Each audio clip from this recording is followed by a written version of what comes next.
ನೋಡಿ ಸ್ನೇಹಿತರೆ, ಹೇಗಿದೆ ಅಂತ ನೀವು ಹೇಳಿ. ಓರಿಗಳು ಒಂದಕ್ಕಿಂತ ಒಂದು ಅದ್ಭುತವಾಗಿದ್ದಾವೆ.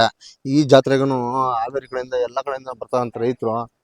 ನೋಡ್ರಿ ಹೇಗಿದೆ ಅಂತ ನೀವು ಹೇಳ್ಬೇಕ್ರಿ. ಯಾಕಂದ್ರೆ ಇದು ಶನೇಶ್ವರನ ಜಾತ್ರೆ.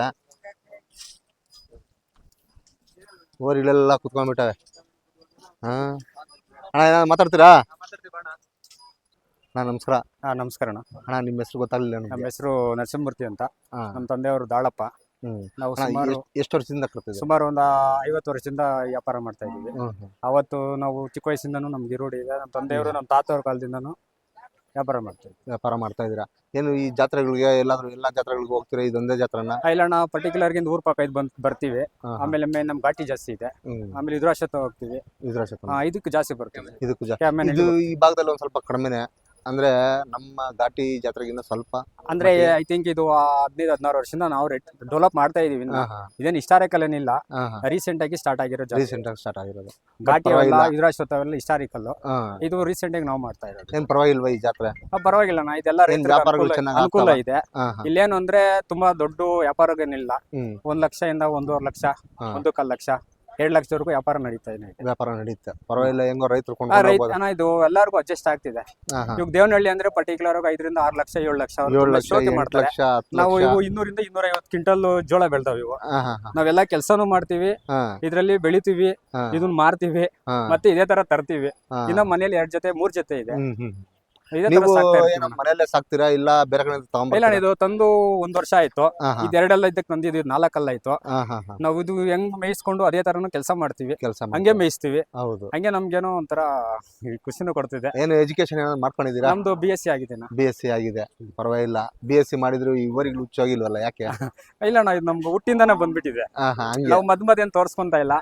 ನಾವು ತಾತ ಮುತ್ತಾತನ ಕಾಲದಿಂದ ಸಾಕಿದೀವಿ, ಬೆಳೆಸ್ತಾನೆ ಇದೀವಿ, ಮುಂದೆ ಸಾಕ್ತಿವಿ.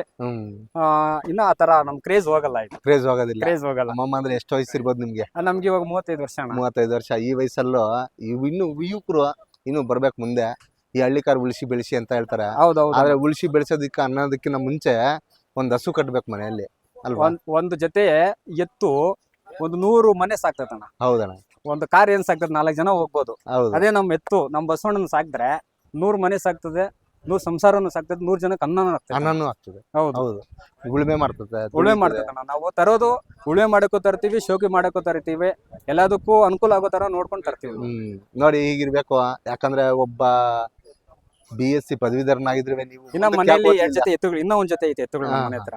ಅವು ಹೊಡ್ಕೊಂಡ್ ಬಂದಿಲ್ಲ, ಯಾಕಂದ್ರೆ ಸ್ವಲ್ಪ ಬಜಾರು ರೇಟ್ ಡೌನ್ ಇದೆ. ಸ್ವಲ್ಪ ಇನ್ನ ನಮ್ಗೆ ಆಚೆ ಕಡೆ ವ್ಯಾಪಾರದವ್ರು ಯಾರು ಬಂದಿಲ್ಲ. ನಮ್ ಸುತ್ತಮುತ್ತ ಹಳ್ಳಿಯವರು ಮಾತ್ರ ಬಂದವ್ರೆ. ಎಲ್ಲಿಂದ ಬರ್ತಾರೆ ಇದಕ್ಕೆಲ್ಲ ವ್ಯಾಪಾರಸ್ಥರು? ಇದಕ್ಕೆ ಹಾಸನ್ ಸ್ವಲ್ಪ ಬರ್ತದೆ, ಹಾಸನ್ನು, ಆಮೇಲೆ ಆಂಧ್ರ ಸ್ವಲ್ಪ ಬರ್ತದೆ. ಆಂಧ್ರದವರು ಬರ್ತಾರ? ಬರ್ತಾರ. ನೆಕ್ಸ್ಟ್ ಇನ್ 20 ದಿವಸಕ್ಕೆ ವಿದ್ರಾಶ್ವತ್ಥ ಇದೆ. ವಿದ್ರಾಶ್ವತ್ತಲ್ಲಿ ಚೆನ್ನಾಗುತ್ತೆ ವ್ಯಾಪಾರ, ಮಳೆ ಬಿದ್ರೆ ಸ್ವಲ್ಪ ಚೆನ್ನಾಗುತ್ತೆ. ಬಟ್ ಇನ್ನೊಂದೇನಂತಂದ್ರೆ ವಿದ್ರಾಶ್ವತ್ತದಲ್ಲಿ ಜಾಗನೇ ಇಲ್ಲ. ಜಾಗ ಅದೆಲ್ಲ ಮನೆಗಳಾಗ್ಬಿಟ್ಟಿದೆ. ರಿಯಲ್ ಎಸ್ಟೇಟ್ ಮಾಡ್ಕೊಂಡು ಎಲ್ಲ ರಿಯಲ್ ಎಸ್ಟೇಟ್ ಎಲ್ಲ ಜಾಸ್ತಿ ಇಲ್ಲ. Factories, real estate. ನಮ್ ಘಾಟಿನೂ ಅದೇ ತರನೇ ಆಗ್ತದೆ. ಘಾಟಿ ಅಂದ್ರೆ ಅಲ್ಲಿ ತುಂಬಾ ಅವತ್ತು ತಂದು ಅವತ್ತು ಮಾರು ತುಂಬಾ ಜನ ತೋರ್ಸ್ಕೊಂತಾರೆ. ಹೌದು, ಅದು ನಮ್ಮದಲ್ಲ. ನಮ್ಮ ಮನೇಲಿ ಈ ಬಸವಣ್ಣ 360 ದಿವಸ ಇರ್ತದೆ.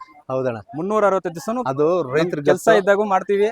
ಅದು ರೈತರಿಗೆ ಗೊತ್ತು ಅಲ್ವಾ? ನಂಬ್ತಿರೋ ಬಿಡ್ತಿರೋ, ಲಾಸ್ಟ್ 3ನೇ ಕೊಯ್ಲು ಬಾಳೆ ನಮ್ದು ರೇಟ್ ಸಿಕ್ಕಿಲ್ಲ ಅಂತ ಹೇಳ್ಬಿಟ್ಟು ಒಂದು 6 ತಿಂಗಳು ಬಾಳೆ ಇವೇ ತಿಂದವೆ. 2 ಎಕರೆಯಲ್ಲಿ ಚೆನ್ನಾಗಿ ಸಾಕಿದೀರಾ? ಮಾರೋದೇ ಇಲ್ಲ ನಾವು. ತುಂಬಾ ನಮ್ಗೆ ಆಸೆನೂ ಇದೆ ಮಾರ್ಬೇಕು ಅಂತ, ಬಟ್ ತೋರ್ಸ್ಕೊಳಕ್ ಆಸೆ ಇಲ್ಲ, ಮಾರಕ್ ಆಸೆ ಇದೆ ಅಷ್ಟೇ. ಅಣ್ಣ, ಎಷ್ಟೆಲ್ಲ ಆಗೋಣ ಇವು? ಅಣ್ಣ, ಇದು 4 ಅಲ್ಲಣ್ಣ. 4 ಅಲ್ಲ. ಏನ್ ಹೇಳ್ತೀರಣ್ಣ ರೇಟು? 2,20,000 ಹೇಳ್ತೀವಿ. 2,20,000. ಏನಾದ್ರು ಬೆಳಿಗ್ಗೆ ವ್ಯಾಪಾರಕ್ಕೆ ಏನಾದ್ರು ಬಂದಿದ್ರಾ ಇಲ್ವಾ? ಬಂದಿದ್ರಣ್ಣ, 2 ಗುಂಪವ್ರು ಬಂದಿದ್ರು. ಒಂದು 50, ಒಂದು 60 ಕೇಳಿದ್ರು. ಒಂದ್ ಜೊತೆ ಮಾರಿದ್ವಿ, ಒಂದು 35 ಮಾರಿದ್ವಿ. ಒಂದ್ ಜೊತೆ ಮಾರ್ಬಿಟ್ರಿ? ಒಂದ್ ಜೊತೆ ಮಾರಿ. ಹಾಗೆ ತೋರ್ಸ್ ಬನ್ನಿ ಅಣ್ಣ, ನೋಡೋಣ. ಬಿಡ್ಬೇಕಣ್ಣ? ಅಣ್ಣ ಪರವಾಗಿಲ್ಲ, ಬಿಡ್ದಿರು ಪರವಾಗಿಲ್ಲ, ಹಾಗೆ ಇರ್ಲಿ. ಎಷ್ಟೆಲ್ಲ ಆಗಿದೆ ಅಂತಂದ್ರೆ? 4 ಅಲ್ಲ. 4 ಅಲ್ಲ. ಅದೇ ತರ ಇವು ನಿಮ್ಮವೇ ಅಣ್ಣ? ಇಲ್ಲ, ನಮ್ಮೂರ್ವೇನಾ? ಹಾಗೆ ತೋರಿಸಿ, ಪರವಾಗಿಲ್ಲ. ತಗೊಳ್ಳೋಣ. ಅವ್ರದ್ದು ನೀವೇ ತೋರಿಸಿ, ಪರವಾಗಿಲ್ಲ ಅಲ್ವಾ? ಬನ್ನಿ, ಹಾಗೆ ತೋರಿಸಿ ಬನ್ನಿ.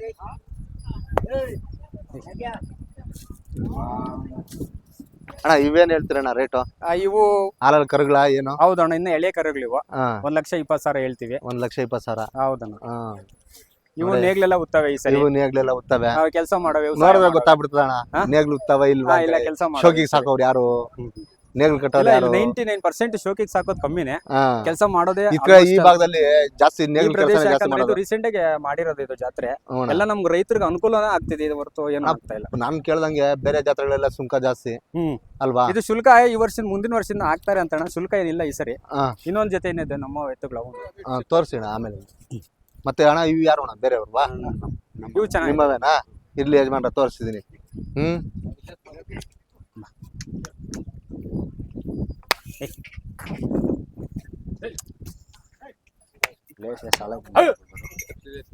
ಇವೇನ್ ಮಲ್ಬೋದಮ್ಮ? ಇದು ಅಲ್ಲ ಹಾಕೈತಣ್ಣ, ಅದಲ್ಲಾಗೈತೆ, ಇದಲ್ಲಾಗಿದೆ, ಅದಲ್ಲ ಹಾಕಿಲ್ಲ. ಕೆಲಸ ಮಾಡವೆ. ಇವು 1.75 ಹೇಳ್ತಾ ಇದೀವಿ. 1.75. ಹೌದು, 1.35 ಕೊಟ್ಟಿದೀವಿ. 1.35 ಕೊಟ್ಬಿಟ್ಟಿದ್ದೀವಿ. ಏನು ಇನ್ನು ಹಂಗೆ ನಿಲ್ಸ್ಕೊಂಡಿದ್ದೀರಾ? ಏನ್ ಸಮಾಚಾರ? ಕಮಿಟಿ ಏನಾದ್ರು ಇದೆಯಾ? ಆ ಕಮಿಟಿ ಶುಕ್ರವಾರ ಇದೆ, ಕಮಿಟಿಗೆ ಬಿಡ್ತೀವಿ. ತಗೊಂಡಿರೋರು ಇವತ್ತೊಂದ್ ದಿವಸ ಟೈಮ್ ಕೇಳಿದ್ವಿ. ಹಾಗೆ ರೈತರಿಗೆ ಎಲ್ಲ ಒಂದ್ ಜಾಗದಲ್ಲಿ ಬಿಟ್ಕೊಟ್ಬಿಟ್ಟು ಹೋಗ್ತಾರ ಸ್ವಲ್ಪ ಹೊತ್ತು. ಹೌದು ಅಲ್ವಾ? ಬಿಟ್ಟು ಒಂದ್ ದಿವಸ 2 ದಿವಸನೂ ಸಾಕೊಡ್ತೀವಿ. ಮಾರಿದ ತಕ್ಷಣ ನಾವು ಹೊಡ್ಕೊಂಡು ಹೋಗ್ರಿ ಅಂತ ಯಾವತ್ತೂ ಫೋರ್ಸ್ ಮಾಡಲ್ಲ. ಯಾಕಂದ್ರೆ ದೂರದಿಂದ ಬಂದಿರ್ತಾರೆ, ಹತ್ತಿರದಿಂದ ಬಂದಿರ್ತಾರೆ, ಅವ್ರಿಗೆ ಇನ್ನೂ ಊರಿಗೆ ಬೇಕಾಗಿರ್ತವೆ, ಒಬ್ಬೊಬ್ರು ಒಂದೊಂದ್ ಜೊತೆ ಎಲ್ಲ ಸಿತ್ತು ಎತ್ಕೊಂಡು ಟೆಂಪೋಗಳಲ್ಲಿ ತಗೊಂಡು ಹೋಗ್ತಾರೆ. ಇವೆಷ್ಟೆಷ್ಟಲ್ಲ ಅಂದ್ರೆ ಅದು ಅಲ್ಲ ಹಾಕಿಲ್ಲ, ಇದೆಲ್ಲ ಆಗೈತೆ. ಇದೆರಡಲ್ಲ ಆಗೈತೆ. ಒಂದು 1.75 ವ್ಯಾಪಾರ 1.35 ಕೊಟ್ಬಿಟ್ಟಿದ್ದೀರಾ. ನೋಡಿ, ರೈತರಿಗೆ ಇದೇ ತರಾನೇ ಈ ಗತ್ತು ಎಲ್ಲೂ ಬರಲ್ಲ. ಯಾಕಂದ್ರೆ ರೈತರ ಮಕ್ಕಳಾಗಿದ್ದು ಅದ್ರ ಇದೆಲ್ಲ ಚೆನ್ನಾಗಿ ಗೊತ್ತಿರ್ತದೆ ಹಾವಭಾವ. ಮತ್ತೆ ಈ ಒಣ ಹುಲ್ಲೆ ಹಾಕ್ತೀರಾ? ಏನು ಒಣ ಹುಲ್ಲೇನಣ್ಣ ಇದು? ಯಾಕಂದ್ರೆ ಸಮ್ಮರ್ ಇದು ಹಸು ಹುಲ್ಲು ಹಾಕ್ಬಿಟ್ರೆ ಇದು ಒಂಥರ ಸೆಟ್ ಆಗಲ್ಲ. ರಾಗಿ ಹುಲ್ಲು ಆಮೇಲೆ ನೆಲ್ಲುಲ್ಲೆ ಹಾಕೋದು. ಏನು ಈ ನೆಲ್ಲುಲ್ಲು ಹಾಕೋದ್ರಿಂದನೂ ಈ ಹಸಿ ಹುಲ್ಲು ಹಾಕೋದಕ್ಕೂ ಕಲರ್ ಚೇಂಜ್ ಆಗುತ್ತೆ ಅಂತಾರೆ? ಕಲರ್ ಚೇಂಜ್ ಆಗುತ್ತೆ. ಆಮೇಲೆ ಇದು ಬಾಡಿ ಸ್ವಲ್ಪ ನಮ್ಗೆ ಯಾವ ತರ ಇವಾಗ ಮೋಷನ್ ಆಗುತ್ತೆ ಅದೇ ತರ ಈ ಬಾಡಿಗೂ ಅಡ್ಜಸ್ಟ್ ಆಗಲ್ಲ. ಆತರ ಆಗ್ಬಿಡ್ತವೆ. ಹಸಿ ಹುಲ್ಲು ಹಾಕ್ಬಿಟ್ರೆ ಫುಲ್ ಕಂಪ್ಲೀಟ್ ಆಗಿ ಒಂಥರ ಕುಗ್ಗೋಗ್ತಾವ. ನಮ್ದೇನಿದ್ರು ಬಸವಣ್ಣಗಳು ಕುಗ್ಗೋಗ್ಬಿಡ್ತವೆ. ಅದಕ್ಕೆ ಒಣ ಹುಲ್ಲೆ ಜಾಸ್ತಿ ಯೂಸ್ ಮಾಡ್ತೀವಿ. ಪರವಾಗಿಲ್ಲ. ಮಳೆಗಾಲದಲ್ಲಿ ಮಾಮೂಲಿ ಹಸಿರೇ ಇರ್ತದಲ್ಲ, ಮಾಮೂಲಿ ತಿನ್ಕೊಂತವೆ, ಮೈಕೊಂಡಿರ್ತವೆ. ಆಮೇಲೆ ಎಕ್ಸ್ಟ್ರಾ ತಿಂಡಿನೂ ತಿನ್ನಿಸ್ತೀವಿ ಅಣ್ಣ ಇವಕ್ಕೆಲ್ಲ. ಯಾಕಂದ್ರೆ ಒಂದ್ ಸ್ವಲ್ಪ ತಾಕತ್ತಾಗಿದ್ರೆ ಹೊಲ ಉಳಿದಕ್ಕೆ. ಬೆಳಿಗ್ಗೆ ಸಾಯಂಕಾಲದವರೆಗೂ ಕೆಲಸ ಮಾಡ್ತಾವೆ. ಸುಮ್ಮನೆ ನಾವು ಪೆಂಡಲ್ ಕೆಳಗಡೆ ಕಟ್ಟಾಕ್ಬಿಟ್ಟು ಶೋಕಿಗೆ ಏನ್ ಮಾಡಂಗಿಲ್ಲ. ಬೆಳಿಗ್ಗೆ ಸಾಯಂಕಾಲದಾಗ ಕೆಲಸ ಮಾಡ್ತವೆ. ಕೆಲಸ ಇಲ್ದಾಗ ಸುಮ್ನೆನೂ ಇರ್ತವೆ. ಅಣ್ಣ ಏನ್ ಮುಂದೆ ಯಾಕೆ ಓದ್ಲಿಲ್ಲ ನೀವು? ಮುಂದೆ ಓದಿಲ್ಲ ಅಂದ್ರೆ ಓದ್ಬೇಕಾಯ್ತು. ಯಾಕೋ ಎಜುಕೇಶನ್ ಮೇಲೆ ಇಂಟ್ರೆಸ್ಟ್ ಬಂದಿಲ್ಲ. ನಮ್ದು ಸ್ವಲ್ಪ ವ್ಯವಸಾಯ ಜಾಸ್ತಿ ಇದೆ. ಆಕ್ಚುಲಿ ನಾನು ಕೇರ್ ಮಾರ್ಕೆಟ್ ಅಲ್ಲಿ ಅಕೌಂಟೆಂಟ್ ಆಗಿ ಕೆಲಸ ಮಾಡ್ತಿದ್ದೀನಿ. ಅಲ್ಲಿ ಹೌದು, ನಮ್ ರೈತರದ್ದು ಸುಖಾನ್ ಎಲ್ಲ ಬರ್ತದಲ್ಲ, ಒಂದ್ ಬೆಲೆ ಪರ್ಟಿಕ್ಯುಲರ್ ಆಗಿ ನಾವೇ ಫಿಕ್ಸ್ ಮಾಡೋದು, ರೈತರಿಗೆ ಬೆಲೆ ಹಾಕೋದು. ಲೋಕಲ್ ಎಲ್ಲ ನಮ್ದೇ ಇನ್ಚಾರ್ಜ್ ಅಲ್ಲಿ. ಹೌದು, ಪರವಾಗಿಲ್ವಾ? ಪರವಾಗಿಲ್ಲ. ಈ ಕಡೆ ಇದನ್ನು ನೋಡ್ಕೊಂತೀರಾ? 100% ಇದನ್ನೇ ನಾವು ತುಂಬಾ ನಂಬ್ಕೊಂಡು ಡಿಪೆಂಡ್ ಆಗಿರೋದು. ಬಸವಣ್ಣ ನಮ್ಮದನ್ ಯಾವತ್ತೇನು ಹಾಳಾಗೋಗಿಲ್ಲ ಅಲ್ವಾ? ಹೌದು, ಬಸವಣ್ಣ ಕಡ್ದವ್ನ ಯಾವತ್ತೇ ಆಗ್ಲಿ ನಾವ್ ಒಂದ್ ಜೊತೆ ಎತ್ತಿದ್ರೆ 100 ಸಂಸಾರನೂ ಸಾಕ್ಬೋದು, 100 ಜನ ಊಟನೂ ಆಗ್ಬೋದು, ಅನ್ನನೂ ಆಗ್ಬೋದು. ನಾವ್ 1 ಲಕ್ಷ ಐಫೋನ್ ಇಟ್ಕೊಂಡ್ರೆ ನಾವೊಬ್ರೇ ಸೀಮಿತವಾಗಿ ಯೂಸ್ ಮಾಡ್ಬೋದು. ಆತರ ನಮ್ಗೆ ಈ ಬಸವಣ್ಣ ಸ್ವಾಮಿಗಳು ಹಂಗಲ್ಲ, ಎಲ್ಲಾ ತರ ಅನುಕೂಲ ಆಗುತ್ತೆ. ನೋಡ್ರಿ ಸ್ನೇಹಿತರೆ, ಹೇಗಿರುತ್ತೆ ರೈತರ ಗತ್ತು ಹೇಗೆ ಅನ್ನೋದು ನೀವು ತಿಳ್ಕೊಳ್ಳಿ. ಯಾಕಂದ್ರೆ ಈ ಭಾಗದಲ್ಲಿ ಇದು ಜಾತ್ರೆ ತುಂಬಾ ಚೆನ್ನಾಗಿ ನಡೆಯುತ್ತೆ. ಈ ನಡುವೆ ತುಂಬಾ ಇಂಪ್ರೂವ್ಮೆಂಟ್ ಆಗ್ತಾ ಇದೆ. ನಮಗೂ ತುಂಬಾ ಖುಷಿ ಆಗುತ್ತೆ. ಯಾಕಂದ್ರೆ ನಾವು ಈ ಬಸವಣ್ಣನ ಸೇವೆ ಮಾಡೋದು ನಮ್ಗೇನೋ ಒಂಥರ ಖುಷಿ ಅಷ್ಟೇ ಅಲ್ವಾ? ಈ ವರ್ಷ 3 ಜೊತೆ ಹಾಕಿದೀವಿ. ಮುಂದಿನ ವರ್ಷ ಒಂದ್ 2 ಜೊತೆ ಎಕ್ಸ್ಟ್ರಾ ಆಗ್ಬೇಕು ಅನ್ನೋ ಆಸೆ ಇದೆ. ಇನ್ನ ಜಾಸ್ತಿನೇ ಆಗ್ತಿದೆ, ಕಮ್ಮಿ ಆಗಲ್ಲ. ಕಮ್ಮಿ ಅಂತ ಆಗಲ್ಲ ಬಿಡಿ, ಅದು ರೈತರ ಗತ್ತು. ಹೌದು ಅಲ್ವಾ? ತುಂಬಾ ಖುಷಿ ಆಯ್ತು ಅಣ್ಣಾರ ನಿಮ್ಮನ್ನ ಭೇಟಿಯಾಗಿ.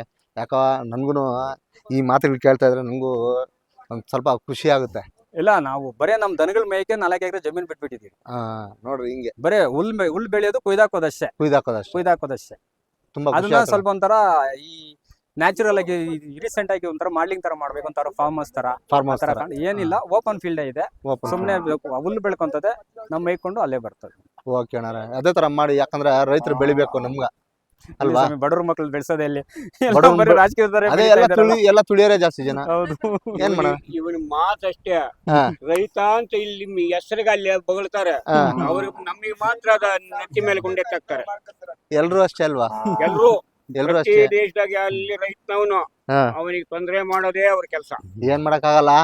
ನಮ್ ರೈತರಿಗೆ ಗೊತ್ತು, ನಮ್ ರೈತರಿಗೆ ಗೊತ್ತು, ನಮ್ ಕಷ್ಟ ನಮ್ಗೆ ಗೊತ್ತು. ಯಾವ ಕಾರಣಕ್ಕೂ ರೈತನಿಗೆ ನಮ್ದಿ ಇಲ್ಲ ಸರ್. ಅದಂತೂ ನಿಜಾನೇ. ಕರೆಂಟ್ ಕೊಡಲ್ಲ ಕರೆಂಟ್ ಇಲ್ಲ, ಬೆಳೆ ಬೆಳೆದ್ರೆ ರೇಟ್ ಇಲ್ಲ, ರೇಟ್ ಇಲ್ಲ. ಮಳೆ ಬೆಳೆದೈತಾ ಹಾ. ಮಳೆ ಹೊಡ್ಕಂತದೆ, ಮಳೆ ಎಲ್ಲ ಕರಗಾತದೆ. ಅದನ್ನ ಊಟ ಮಾಡೋಣ ಅಂದ್ರೆ ಅಲ್ಲಿ ಮನೆ ಮುಂದೆ ಬಿಸಾಕಿರ್ತೀವಿ, ಪಟ ಬಂದ್ರೆ ಉಟ್ಟಕ್ಕಾಗಲ್ಲ, ಬಿಸಾಕಿ ಅವನ್ನ ಓಡೋಗ್ಬಿಡ್ಬೇಕು. ಅದ ಮಾಡ್ಕೊಂಡ್ ನೆಮ್ಮದಿನೇ ಇಲ್ಲ ಸರ್, ನರ್ಕ. ಏನ್ ಮಾಡಕ್ಕಾಗಲ್ಲ, ನರಕ. ರೈತರು ಬೆನ್ನೆಲುಬು ಅಂತಾರೆ. ಇವ್ನ ಇಲ್ದಿದ್ರೆ ಕೂಳಿಲ್ಲ, ಕೋಟಿಗಳು ಮಾಡಿಕೋಬಹುದು, ಕೂಳಿಲ್ಲ. ಯಾವ ದುಡಿದು ನಾಲ್ಕು ಕೊಟ್ರೇನೆ ಹೌದು ಮಾಡ್ಬೋದು. ಅವರು ಅವ್ರ ತಲೆ ಬಡ್ದು ಇವ್ನ ತಲೆ ಬಡ್ದು ಊಟ ಇಲ್ಲ. ತುಂಬಾ ನಿಮ್ಮ ಹತ್ರ ಮಾತ್ರ ನಂಗೆ ತುಂಬಾ ಇವಾಗ ನೋವಾಯ್ತು. ನೋವು ಸರ್, ಯಾಕಂದ್ರೆ ನೀವ್ ಈ ತರ ಹೇಳ್ತಿರಲ್ಲ, ಇದು ರೈತರ ಕಷ್ಟ ಯಾರಿಗೆ ಹೇಳೋಣ. ಈಗ ಕೂಲಿಯಾಳು ಸಿಕ್ಕಲ್ಲ, 800 ರೂಪಾಯಿ ಕೂಲಿ ಕೊಟ್ಟು ಈ ಬ್ರಾಳ್ಳಿ ಕೀರೆ 1600 ಆಯ್ತು, 1.5 ಮೂಟೆ ಬಿಡಿಸಲ್ಲ ಅವ್ರು. ಹೌದು, ಸಾಯಿಸವ್ರೆ. ನಮ್ ಗತಿ ಹೆಂಗೆ? ಉಳುಮೆ ಮಾಡಿದಕ್ಕೇನು, ಲಾಗೋಡ್ ಏನು, ಎಲ್ಲಾನು ಕಾಸ್ಟ್ಲಿನೇ, ಎಲ್ಲ ಕಾಸ್ಟ್ಲಿನೇ. ಪುಣ್ಯಾತ್ಮ ಈ ಸಾಲಿ ಮಹಾನುಭಾವರು ದಿಲ್ಲಿ ಮೆಟ್ಲೆತ್ತಿ ಒಂದೇ ಸಾಲಿ 600-700 8,000 ಅಂತೆ ಲಾಗೋಡ್ ಮೂಟೆ. ಈಗ ನಮ್ಗೆ ರಾಜಕೀಯ ಸವಾಸ ಬೇಡ, ಅಲ್ಲಲ್ಲ, ನಾವ್ ಒಬ್ರನ್ನೆಲ್ಲ ಮಾತಾಡೋದು. ನಮ್ ಗತಿ ಹಿಂಗ್ ಮಾಡೋದು, 1 ಮೂಟಿಗೆ 500 ರೂಪಾಯಿ ಜಾಸ್ತಿ ಮಾಡಿದ್ರೆ ನಾವ್ ಹೆಂಗ್ ಊಟ ಮಾಡೋದು, ನಾವ್ ಹೆಂಗ್ ತಡ್ಕೊಳ್ಳೋದು? ಇದನ್ನ ಎಲ್ರಿಗೂ ಮನ್ಮುಟ್ಸೋಣ. ನಿಮ್ ಮಾತುಗಳು ಎಲ್ರಿಗೂ ಮನ್ಮುಟ್ಲಿ. ಮಾತನಾಡೋದು ಇವಾಗ ಕೊನೆಗೆ ಏನನ್ನ ಮಾಡ್ಲಿ, ರೈತನಿಗೆ ಅಷ್ಟು ಲಾಗೋಡ್ ಕಮ್ಮಿ ಮಾಡಿದ್ರೆ ಅನುಕೂಲ. ಅಷ್ಟೇ. ಹೋದ್ನೇ ವರ್ಷ ಏನಿತ್ತು ಅಷ್ಟು ಇಲ್ಲವ, ಈ ಸಲ 500 ರೂಪಾಯಿ ಮುಂದೆ ಮಾಡ್ಯಾವ್ರತ್ತೆ. ನಮ್ ಗತಿ ತಿಳಿಸೋಣ, ಆದಷ್ಟು ಮನ್ಮುಟ್ಟಿಸ್ತೀವಿ. ಅಣ್ಣಾರ, ನಿಮ್ಮ ಹತ್ರ ಮಾತಾಡೋದು ತುಂಬಾ ಖುಷಿ ಆಯ್ತು. ತುಂಬಾ ಧನ್ಯವಾದಗಳು.